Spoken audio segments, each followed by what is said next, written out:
Hello, this is Jeff Scott. If you're not aware of it, Microsoft, under their SDL or Security Development Lifecycle, they have 14 different lessons that they've set up in there that include PowerPoint presentations. And you can see that they are secure design principles, secure implementation principles, secure verification principles, SQL injection, cross-site scripting, code analysis, banned APIs, buffer overflows, source code annotation language, security code review, compiler defenses, fuzz testing, threat modeling principles, and threat modeling tool principles. Out of those presentations, 5 of them, the ones right here that you see in blue, number 1, 2, 3, 13, and 14, they're considered 100 level or beginning level. The other 10 are either 200, which are, most of these, the other ones are 200, which are intermediate level, and a couple are 300, which are advanced level. So what I'm going to do is I'm going to go over each set of these PowerPoints, and I imagine that each presentation will take approximately 30 minutes. So with that said, I'm just going to get going. So the first one again is on secure design principles. You can see the associated URL right here. Excuse me, you can see the associated URL that's right over here. So, the SDL and secure design, and talking a little bit about secure design principles. As we take this here, literally, right from the top. Now remember, this is what the Microsoft Security Development Lifecycle looks like. Okay, we've talked about this a little bit before. And we're going to go over a high-level overview of the SDL and talk about the role, or its role, in the design stage of an app's software development lifecycle. All right.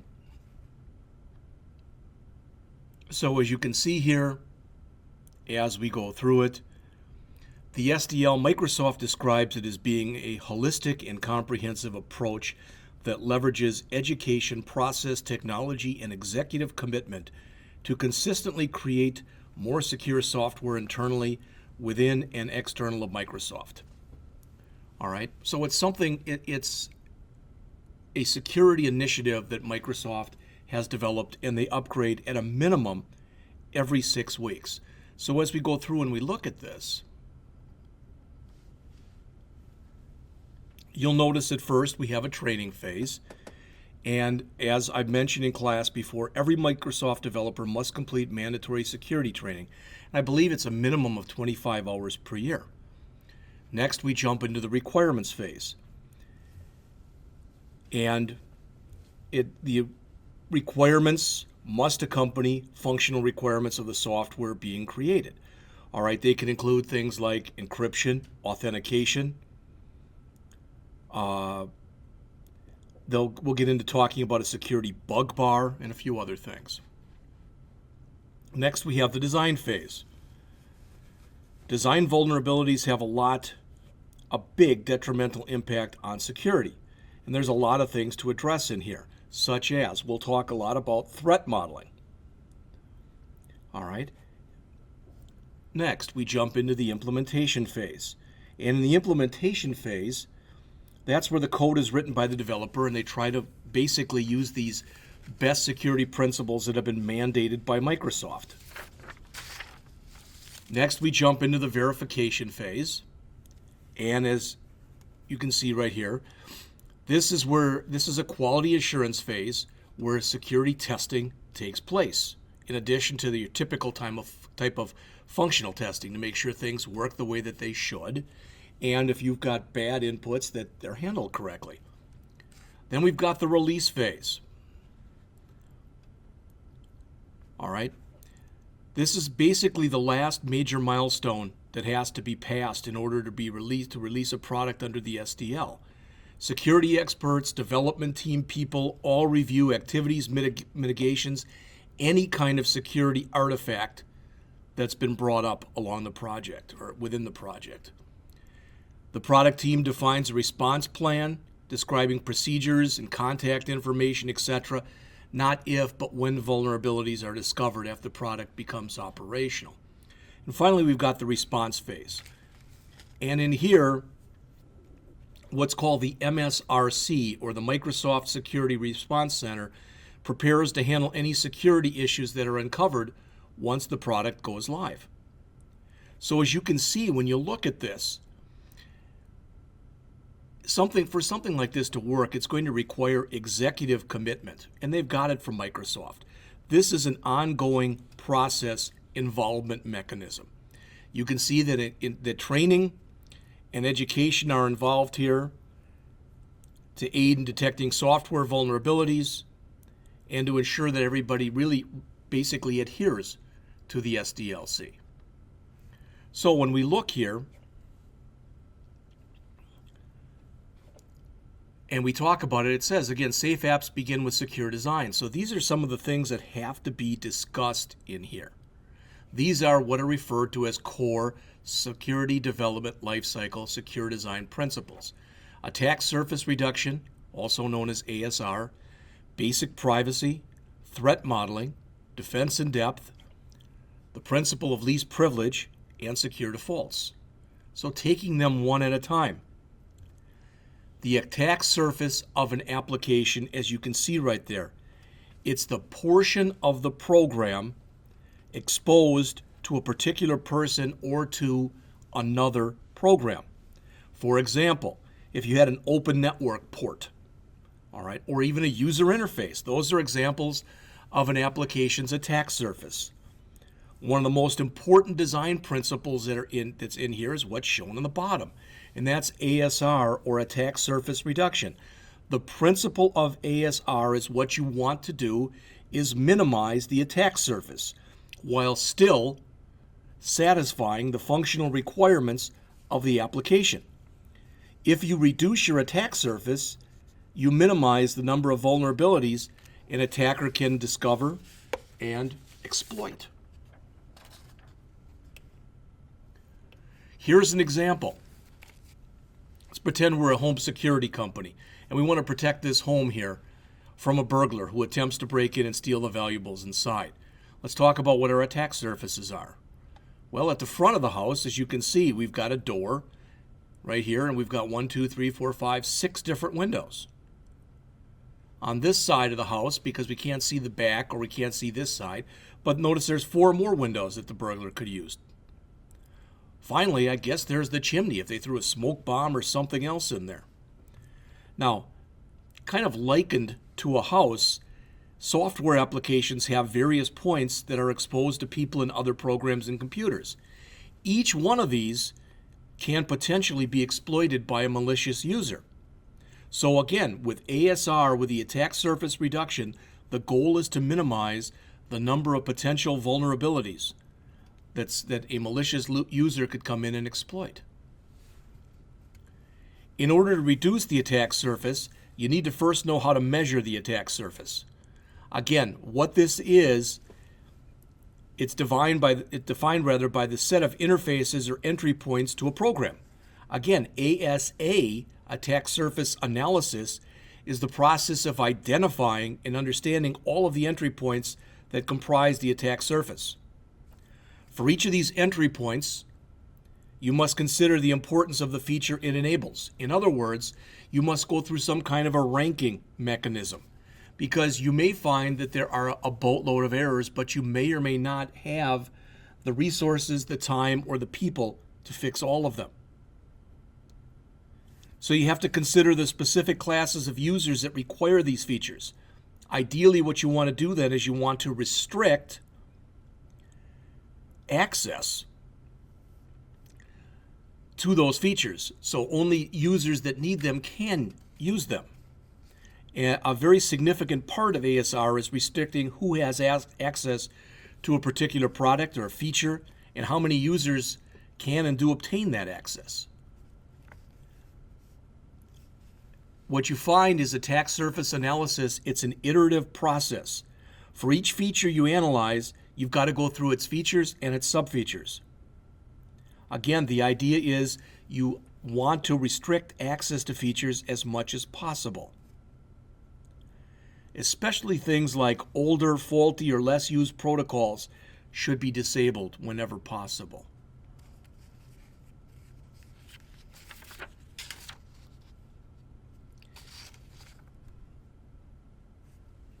And it's not just about turning stuff off.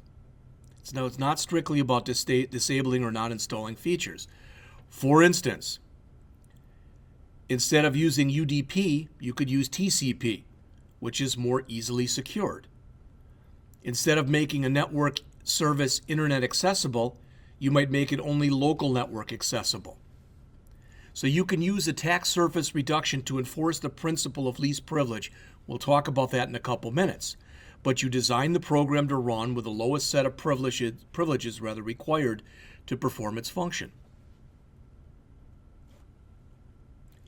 All right. In addition to the SDL design principle of attack surface reduction, another core principle involves privacy. Like security, privacy is another key factor, but privacy and security are not the same. As mentioned in the slide right here, privacy focuses on controls and choices users have regarding use of, collection of, distribution of personal information. On the other hand, security is applied to protect assets, including personal information, from threats. When you design trusted applications, you must evaluate both privacy and security. The SDL, or Software or Security Development Lifecycle, does help right here, and it helps application designers create more privacy-aware apps. You'll notice again that there is an overlap between privacy and security. A common myth regarding the relationship between security and privacy is that a system is sufficient if a system is sufficiently secure, then privacy is also preserved. That may or may not be the case. Oftentimes, a security breach can result in a loss of privacy. For instance, if somebody gets credit card information. But it's also possible for a secure system to cause a loss of privacy without a breach.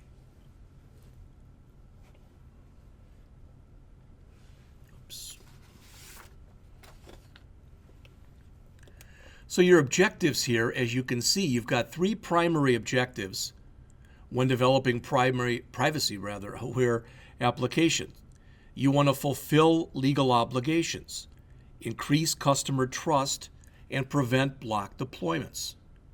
So as we look at these in order, depending on how the application works, behaves, etc., controls and documentation must be established to fulfill legal obligations. Things like Child Privacy Acts, etc. I'm not going to go into any of that. Building great software here is not enough. You need to earn and increase the customer's trust in the software. When you focus on privacy considerations, you can earn required trust by designing more trusted apps and more transparent apps.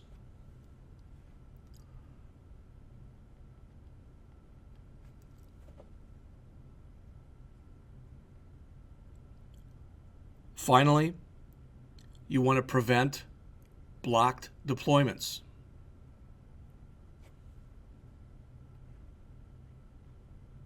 There we go. Okay, I guess I'm jumping ahead a little bit. All right. Blocked deployments, are those instances where the apps cannot be deployed into production environments due to some adverse behavior of the app or lack of documentation. So your primary objectives, what you want to do here, is certain behaviors, again, of an app can cause legal obligations that need to be met. All right. Application designers need to understand the behavior of the app and the corresponding privacy concerns that are implied by these different kinds of behaviors. In order to help with this, as you can see right here, Microsoft has released what they call their Microsoft Privacy Guidelines for developing products and software. You can see the URL that's associated with it right there. The document is divided into 2 sections.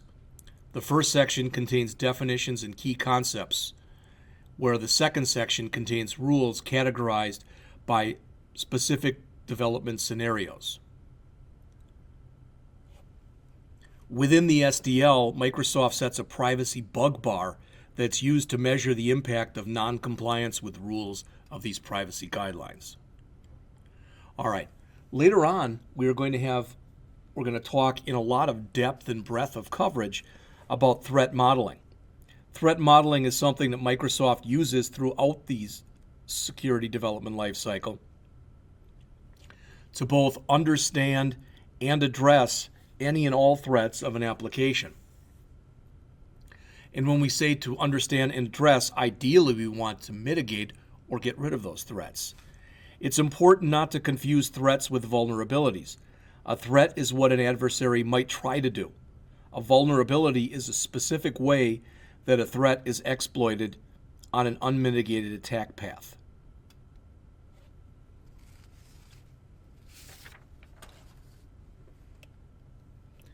So you can see right here, this is what they call threat modeling in a nutshell. All right. At a high level, threat modeling consists of a number of activities conducted during the design phase. During this process, all security-related assumptions and external dependencies are documented. So we go through and we start to model. We identify our threats, and we oftentimes identify those threats by creating a number of what are called DFDs, or data flow diagrams, which we'll talk about in later lectures.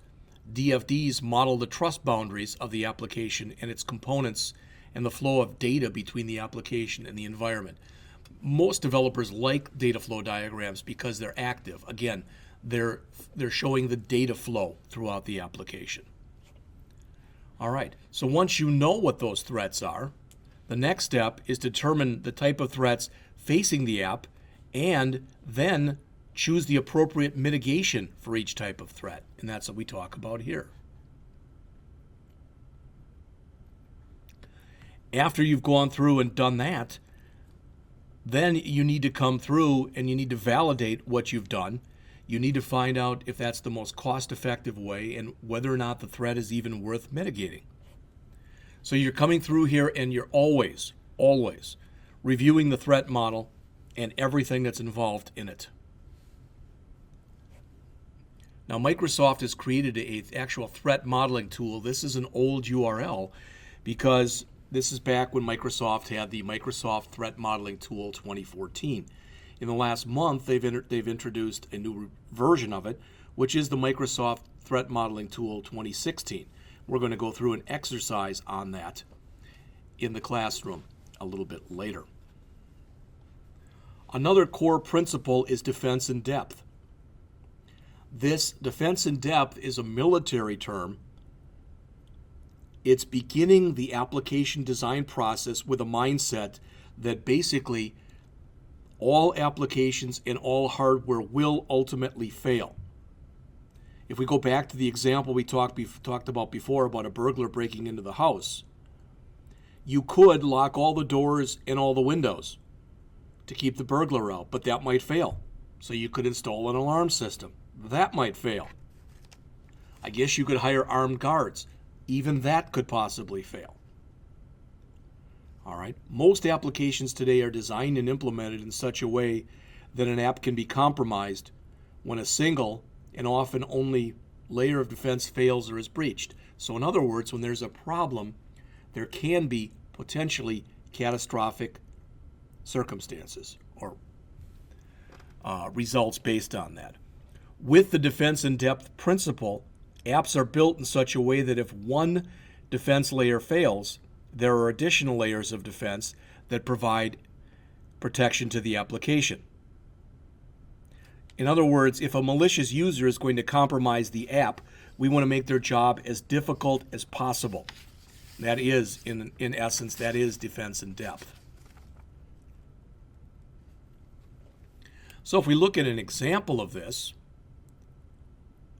consider a malicious user who wants to gain unauthorized access to some kind of sensitive data stored on a server. It might be credit card numbers or anything that Microsoft considers to be PII, or personally identifiable information. Most applications today are designed and developed with just a single layer of defense in mind, quite often something like a firewall. But if a malicious user is able to breach the firewall, the user is able to compromise the application. On the other hand, an application designed with defense in depth has multiple layers of defense. So you might have a firewall, and you might have something else, smart card, access, etc. So that if it gets through one layer, hopefully it doesn't get through all layers. Again, in other words, even if the firewall layer of defense fails, there are additional layers of defense that can provide protection and hopefully halt the attack. Next is the next core principle is the one of least privilege. With the least privilege principle, we assume that all applications will be compromised. By employing the principle of least privilege, should a malicious user compromise the app, the amount of damage that they can inflict, ideally at least, is limited. So let's look at an example of that. Let's pretend we have a malicious user and the app is running on a system that the user is trying to compromise. In the example, what we see here, the app is running on an admin or local system state. In other words, the app has the same rights as an admin user on the system. Now, when the malicious user here compromises the app, the malicious user can now use the app to perform malicious actions because they're running as a true administrator. Now, let's see what happens if we do the same thing, but the application now runs in using least privilege. Now, when the malicious user compromises the app, there are things they cannot do. They cannot read files, they cannot change passwords, they cannot download malicious files. All right. In applying the least privilege principle, we have greatly limited the potential damage a malicious user can apply to a compromised system. It's still not ideal. You'd rather have them not be able to compromise it at all. But the idea is if a malicious user does compromise the app, you can at least limit the amount of damage that can be inflicted.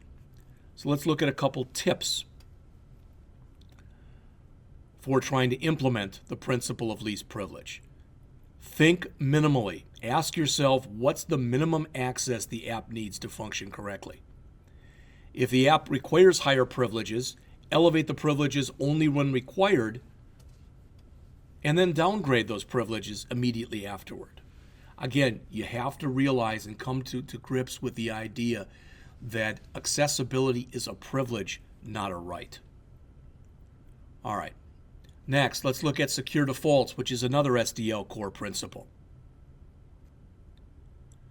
If you recall that with the attack surface reduction principle, any non-critical part of an app that was exposed to a human or system was removed or disabled by default to reduce the number of exposed vulnerabilities.